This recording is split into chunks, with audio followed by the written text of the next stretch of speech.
ये सच है कि किताबों से अच्छा कोई मित्र नहीं होता। किताबें आपके अकेलेपन को बांट लेती हैं, परेशानी में राह दिखाती हैं, आपकी इतनी अपनी हो जाती हैं कि लगता है जैसे किताब ने आपका मन पढ़ लिया हो। पिछले दिनों एक ऐसी ही किताब हाथ लगी जिससे आत्मीय संवाद महसूस हुआ, तो सोचा क्यों ना अपने दोस्तों तक भी पहुंचाऊं इस किताब की खासियतें।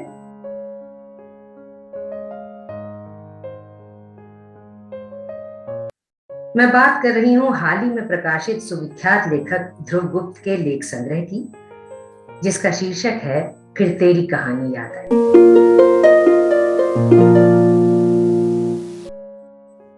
कलात्मक कवर पेज के साथ उसकी संवेदनशील छुअन पाठक को पहली ही नजर में अपनी गिरफ्त में ले लेती है। कवर पेज पर ही इशारा मिल जाता है कि इसमें संस्कृति और मिथक की चर्चा है, तो साथ ही इतिहास और कला विषयक आलेखों का भी समावेश है। कहीं तथ्यपरक विषयगत जानकारियां हैं, तो कहीं भावपरक आत्मीय ऐतिहासिक किस्से भी। कई लेखों के शीर्षक फिल्मी गीत के टुकड़े हैं। पुस्तक का नाम ही अपने दौर की चर्चित गीत फिर तेरी कहानी याद आई, फिर तेरा फसाना याद आया से लिया गया है। ओ गंगा बहती हो क्यों शीर्षक भूपेन हजारिका की याद दिला देता है, तो मैं चली पिया के देश, सुर के बिना जीवन सोना, चल बैठे चांद के नीचे जैसे कई शीर्षक गीत अपने पुराने गीतों की याद को ताजा कर देते हैं। आदर्शवादी और जुझारू आईपीएस अधिकारी रहे ध्रुव गुप्त के कार्यकाल में ऐसे कई मौके आए जिनसे यह जाना जा सकता है कि आपका कद बेहद ऊंचा है। इसीलिए आपका लिखना एक तरह की प्रामाणिकता लिए हुए होता है। गुप्त जी से पहली बार दिल्ली के पुस्तक मेले में आयोजित किसी परिचर्चा में मिलना हुआ था। सादगी भरे ऊंचे कद के इस व्यक्तित्व से प्रभावित हुए बिना न रह सकी। इसके बाद तो अक्सर फेसबुक पर गुप्त जी की कोई न कोई पोस्ट मुझे रोक लेती और धीरे धीरे मैं उनके पोस्ट टटोलने की आदी हो गई। किसी भी तारीख या घटना या फिर किसी अवसर से जुड़ी कोई पोस्ट, कभी लंबी तो कभी टू लाइनर, मगर कथ्य की गहनता देखने लायक।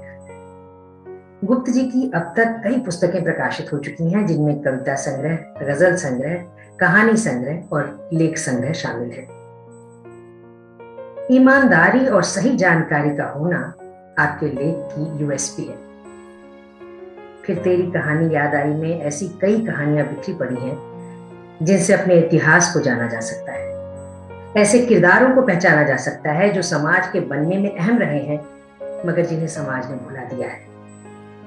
बातों का सिलसिला शुरू होता है समाज में पिता की अनाम उपस्थिति से। भले ही आज पिता का अपने पुत्र के प्रति नेह कोई नई बात नहीं है, मगर एक समय था कि बच्चे की पैदाइश और परवरिश का जिम्मा माँ के हिस्से ही रहता था। पिता का अपनी संतान से कोई जुड़ाव नहीं होता था, इसलिए आमतौर पर संतान के पिता का पता ही नहीं होता था। मगर धीरे धीरे व्यवस्था में बदलाव आया और संतान माता पिता के बीच का स्पंदन बनकर धड़कने लगा। बदलाव इतना आया कि बचपन में बचपने जैसी कोई बात ही नहीं रह गई। बच्चों की मासूम दुनिया में सेंध मारती डिजिटल दुनिया को उजागर करता लेख शोर मत करो बच्चे ऑनलाइन है, इस बदलाव का मार्मिक उदाहरण प्रस्तुत करता है। न मैं होता तो क्या होता शीर्षक लेख में लेखक का मशहूर शायर गालिब की मज़ार पर जाना और एकांत में बैठकर उनसे बतियाना, संवाद करना अत्यंत रोमांचक है। एक छोटी सी बानगी देखें। गालिब की मज़ार की सबसे खास बात मुझे यह लगती है कि वहां दर्शकों की कोई भीड़ नहीं होती। कभी कभी इक्का दुक्का लोग ही वहां दिखते हैं। दिल्ली की बेशुमार भीड़ अपनी तमाम मन्नतें लिए पास ही स्थित हजरत निजामुद्दीन और अमीर खुसरो की दरगाह की ओर मुगातिब होती है। चौतरफा भीड़ के बीच मज़ार का यह एकांत कोना देखकर गालिब का यह शेर जहन में आ जाता है, कोई वीरानी सी वीरानी है, दश्त को देख के घर याद आया। किस्सा कोई अंदाज में लिखा गया हर लेख कुछ न कुछ खास लिए है। तभी तो प्रकाशन के कुछ समय के भीतर ही यह किताब अमेज़न पर बेस्ट सेलर की रेस में दूसरे नंबर पर आ गई। नाटक के सफर को उजागर करता लेख एक थी गुलाब बाई, ब्रेल लिपि पर केंद्रित लेख बेनूर आंखों का मसीहा, नवाब वाजिद अली शाह के जीवन पर आधारित मैं चली पिया के देश जैसी कई कहानियां इन पन्नों में दर्ज है।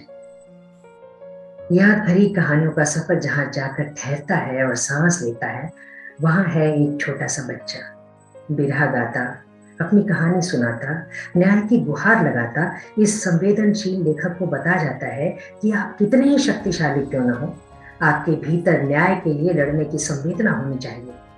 आप अपनी शक्तियों का भी तभी उपयोग कर पाएंगे।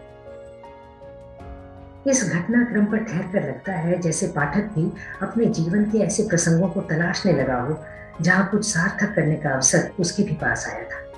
यह आत्मीय घटना पाठक के भीतर दायित्व बोध को जगाती हुई कुछ पल को विराम लेती है, ताकि फिर से कुछ और नई जानकारियों के साथ, कुछ नई कहानियों के साथ आपके बीच हाजिर हो सके। उम्मीद है किताब को पढ़ने की दिलचस्पी बन गई होगी। तो बता दूं, यह किताब अनामिका प्रकाशन प्रयागराज से प्रकाशित हुई है। इसके पेपरबैक संस्करण का मूल्य है 190 रुपये। किताब पढ़ें तो कमेंट सेक्शन में जाकर अपनी राय जरूर बताएं। यकीन करिए, लेखक के लिए इससे बढ़कर कुछ